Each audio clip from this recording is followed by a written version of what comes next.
তারপর কি হলো দাদি?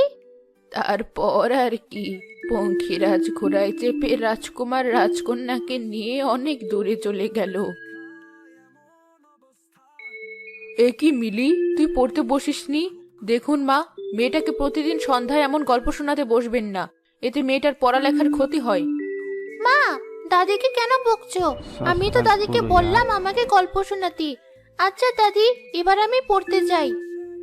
আচ্ছা দিদি ভাই, কাল তোকে আবার গল্প শোনাবো। আমারও কোমরটা কেমন ধরে এসেছে। কই বৌমা, আমার লাঠিটা একটু দাও দেখি। এই নিন মা, সাবধানে যাবেন। লোকটা তো এখনো ফিরলো না। আকাশের যা অবস্থা, মনে হচ্ছে রাতেও আবার ঝড় বৃষ্টি হবে। হ্যাঁ মা, ঝড় হলে আজ রাতেও অনেক আম পড়বি। কি মজা, কালকে আবার আম কুড়াতে যাব। যখন যাওয়ার তখন যাবি। যা, এবার পড়তে বস।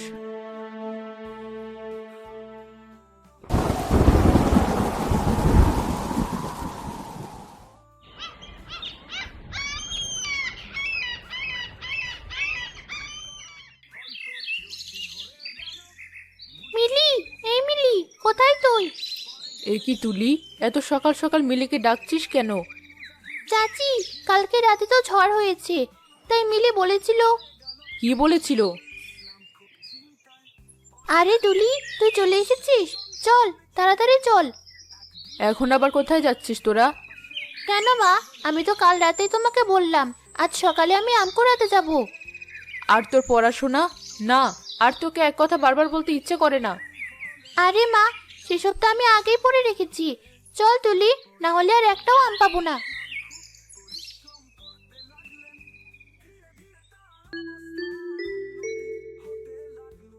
ওই দেখ মিলি, মাটিতে কত আম পড়ে আছে। মনে হচ্ছে এত সকালে অন্য কারো নজর পড়েনি। হ্যাঁ, ঠিক বলেছিস। চল চল, দেরি না করে টপাটপ আমগুলো ব্যাগে ভরে ফেলি। মিলি আর তুলে আম কুড়াতে লাগলো। তখন একটা আহত পাখির আওয়াজ মিলির কানে আসে। আরে, এমন পাখির আওয়াজ আসছে কোত্থেকে? হ্যাঁ মিলি, আমিও তো শুনতে পাচ্ছি। আরে ছাড় তো, কোথায় না কোথায় পাখি ডাকছে। এসব নিয়ে আমাদের ভেবে লাভ নেই। আমরা যে কাজে এসেছি সেটা আগে শেষ করি। এটা তুই কি বলছিস? আওয়াজ শুনে মনে হচ্ছে পাখিটা হয়তো কোনো বিপদে পড়েছে। শোন তুলি, আমরা মানুষ যেমন ব্যথা পাই, পাখিরাও ব্যথা পায়। না না, আমি বরং ওদিকে গিয়ে দেখি। মিলি কিছুটা এগিয়ে যেতেই দেখে একটা ডাল মাটিতে পড়ে আছে, আর তার নিচে একটা কোয়েল পাখি চাপা পড়ে কাঁদছে। তুলি, তাড়াতাড়ি একবার এদিকে আয়। আহারে, আমি শুনেই বুঝতে পেরেছিলাম পাখিটা নিশ্চয়ই ব্যথা পেয়েছে। তা না হয় বুঝলাম, কিন্তু এখন তুই কি করবি? কি আর করব, সবার আগে ডালটা সরাই চল। মিলি আর তুলে মিলে ডালটা সরিয়ে পাখিটাকে উদ্ধার করে। ওই দেখ মিলি, ওর পাখনা দিয়ে কেমন রক্ত বের হচ্ছে। তাই তো, ইস, কত কষ্ট পাচ্ছি। মিলি তার ওড়নার একটা অংশ ছিঁড়ে পাখিটার কেটে যাওয়া অংশে বেঁধে দেয়। আরে, এটা তুই কি করলি? মিলি, তুই কি পাগল হয়েছিস? এই পড়ে থাকা পাখিটার জন্য তুই নিজের এত সুন্দর ওড়নাটা ছিঁড়ে ফেললি? আরে চুপ কর তো, এমন ওড়না আমি হাজারটাও কিনতে পারবো, কিন্তু ওর যদি রক্তক্ষরণের কারণে মৃত্যু হয়, তা এখন কি করবি? এটাকে তুই বাড়িতে নিয়ে যাবি? তা তো নিয়ে যেতেই হবে। এখানে রেখে গেলে ও তো আর উঠতে পারবে না, তাই না খেয়ে হয়তো মরেই যাবে। আর চাচি যখন এটা দেখবে, দেখিস তোকে খুব বকাঝকা করবে। আরে বাদ দে তো, ওসব নিয়ে তোকে ভাবতে হবে না। চল এবার বাড়িতে যাই।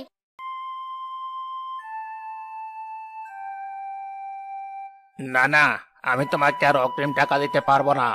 এমন চলতে থাকলে তুমি বরং অন্য কোথাও কাজ খোঁজো। এভাবে বলবেন না ভাইজান, এই কাজটা চলে গেলে আমার সংসার নিয়ে আমি খুব বিপদে পড়ে যাব।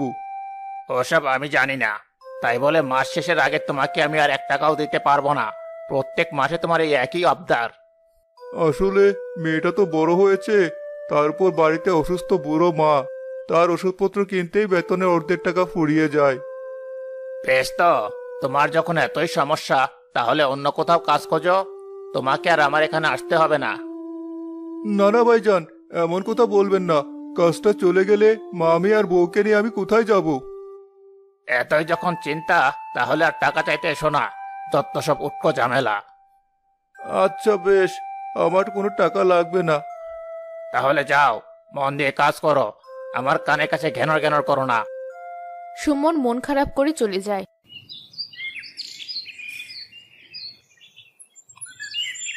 এ কি, তোর আসতে এত দেরি হলো কেন? তুই আমায় আর কত জ্বালাবি? না মা, আসলে আমি আর তুলি ঘুরতে ঘুরতে একটু বেশি দূরে চলে গিয়েছিলাম, তাই তো আসতে দেরি হলো।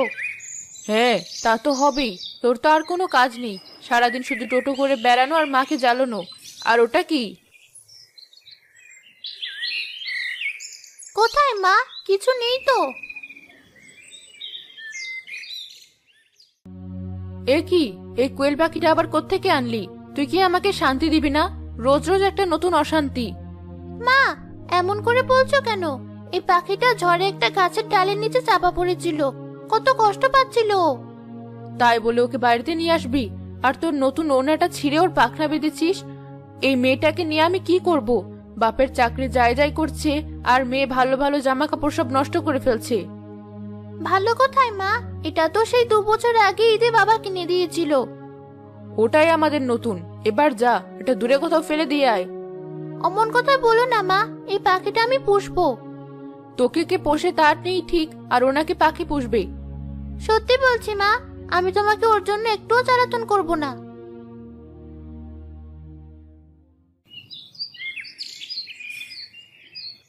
বৌমা, ও ছোট মানুষ, ওকে ও তো বকো না তো। আয় দিদি ভাই, ওটা আমার কাছে নিয়ে আয়, দেখি কি পাখি এনেছিস। আপনাদের লাই পেয়ে পেয়ে মেয়েটার আজ এমন দশা হয়েছে। আজ পাখি এনেছে, কাল কুকুর বিড়াল সব নিয়ে আসবে। যত সব জ্বালাতন, যা ইচ্ছে কর। দেখলি তো, মা অমন রাগে রাগে কথা বললে কি হবে? আমি জানতাম মা ঠিক রাজি হয়ে যাবে। কই দিদি ভাই, নিয়ে আয় আমার কাছে। এই তো দাদি, আনছি। চল, তোকে এবার তাদের কাছে নিয়ে যাই।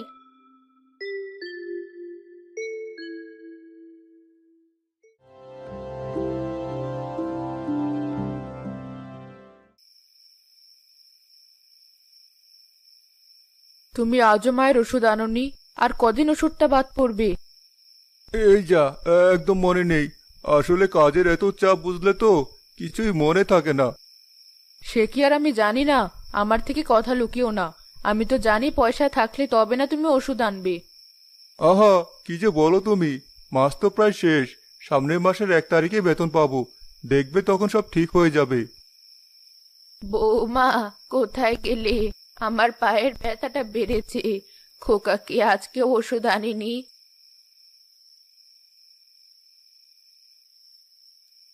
আসলে মা, এত কাজের চাপ ও আর সামলাতে পারছে না। বুঝিনি তো, কত কিছু আর মাথায় থাকবে। হ্যাঁ বৌমা, সবই বুঝি। বয়স হয়েছে আমার, এখন তো আমি তোমাদের কাছে বোঝা। কবে যে আল্লাহ আমাকে তার কাছে ডেকে নেবে, তবেই শান্তি। না না মা, এ আপনি কি বলছেন? আপনি তো মা, আপনি তো সবই জানেন। আচ্ছা বাদ দাও, তুমি বরং আমার ঘরের বাতিটা নিভিয়ে দিয়ে যাও, ঘুমিয়ে পড়ি। রত্না বাতি নিভিয়ে দিয়ে সেখান থেকে চলে যায়। এরপরে ঘটে অদ্ভুত এক ঘটনা। মিলির ঘরে টেবিলে রাখা খাঁচার ভেতরের কোয়েল পাখিটা কথা বলে ওঠে। আর কতক্ষণে খাঁচার মধ্যে আটকে থাকবো? এখন তো সবাই ঘুমিয়ে পড়েছে, আমি বরং এবার আমার আসল চেহারায় ফেরত আসি।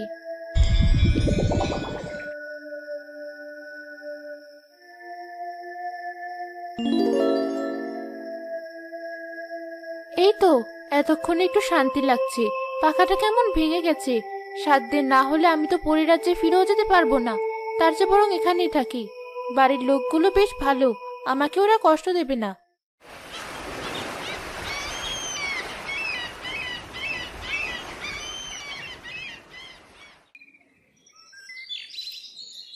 দেখি, এই তো তোর ঘাটা অনেকটাই সেরে গেছে। তুই কষ্ট পাস না, দেখবি আস্তে আস্তে সব ঠিক হয়ে যাবে। সকাল হতে না হতে আবার ওই পাখিটাকে নিয়ে বসেছিস? পড়ালেখা কি সব গোল্লায় গেল? কি যে বলো না মা, সবে তো সকাল হলো। মা, আমাকে একটু চাল দাও, পাখিটা কাল সকাল থেকে কিচ্ছু খায়নি। ওসব চাল টাল হবে না। কই, একবার এদিকে এসো তো। এই দেখো, তোমার মেয়েটা আমার হাড় চামড়া জ্বালিয়ে খেলো। কিরে মা, কি হয়েছে? তোর মা তোর নামে তো নালিশ দিচ্ছে কেন? এই কোয়েল পাখিটা কাল ঝড়ে বাগানে পড়েছিল, তাই তো আমি ওকে বাড়িতে নিয়ে এসেছি। সেই থেকে মা শুধু আমায় বকাঝকা করছে। গিন্নি, তুমি শুধু শুধু ওকে বকছো কেন? ও তো পাখিটাকে সাহায্য করছে। তাই তো বলবে, তোমরা যাকে সাহায্য করছো তোমাদেরকে সাহায্য করবে। সে কবে থেকে বলছি চাল কমে গেছে, কই আনছো না তো। দুদিন পর নিজেদের ভাত জুটবে না, আর মেয়ে পাখিটাকে চাল খাওয়াবে। ও তো অনেক ছোট মা, ওকে আর আমাদের মতো অত খেতে পারে? গিন্নি, এত করে যখন চাইছে, দাও না এনে একটু চাল। বেশ, আজ যে করে হোক আমি চাল আনবো। আমি পারবো না, তোমাদের যা ইচ্ছে তাই করো।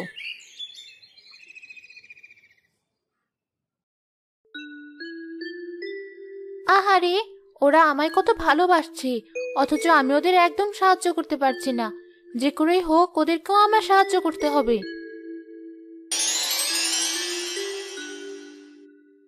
চিন্তা করিস না মা, আমি এখনই এনে দিচ্ছি। সুমন পাশের ঘরে গিয়ে হাঁড়ি ভর্তি চাল দেখে অবাক হয়ে যায়। আরে, এখানে তো দেখছি অনেক চাল, কিন্তু গিন্নি যে বললো চাল নেই। গিন্নি, কোথায় গেলে? তাড়াতাড়ি একবার এদিকে আসো তো। কি হয়েছে, এত ডাকাডাকি কিসের? তুমি তো বললে হাড়িতে তেমন চাল নেই, তাহলে এত চাল কোথা থেকে এলো? আরে, এটা কি করে সম্ভব? সেটা তো তুমি বলতে পারবে। সকাল সকাল যত সব উটকো ঝামেলা। মিলির পাখির জন্য আমি একটু চাল নিয়ে গেলাম। সুমন কিছুটা চাল নিয়ে চলে যায়, আর রত্না অবাক হয়ে হাঁড়িটার দিকে তাকিয়ে থাকে। কি হচ্ছে কিছুই তো বুঝতে পারছি না, এত চাল এলো থেকে? আমি তো গতকালও চাল কম দেখে ভাত কম করে রাঁধলাম।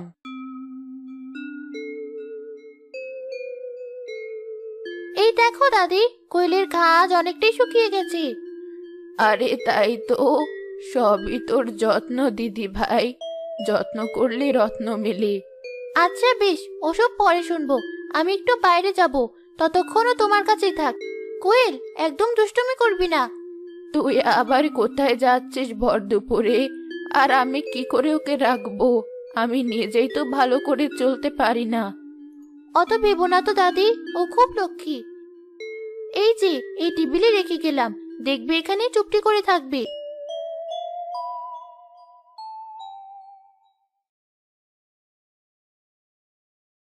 বৌমা, কোথায় গেলে? একবার এ ঘরে এসে আমার লাঠিটা দিয়ে যাও মা। সারাদিন ঘরে শুয়ে থাকতে আর ভালো লাগে না, একটু বারান্দায় যাব। মা, আমি তো এখন রান্না করছি, আমি এখন আসতে পারবো না। হ্যাঁ, তা পারবে কেন? সবে আমার কপাল, আমি তো এখন তোমাদের কাছে বোঝা। সৃষ্টিকর্তা, আমি কি আর কখনো একা একা চলতে পারবো না? আহারে, মিলির দাদি যন্ত্রণায় কেমন কাঁদছে। ওনার সব ব্যথা আমাকে দূর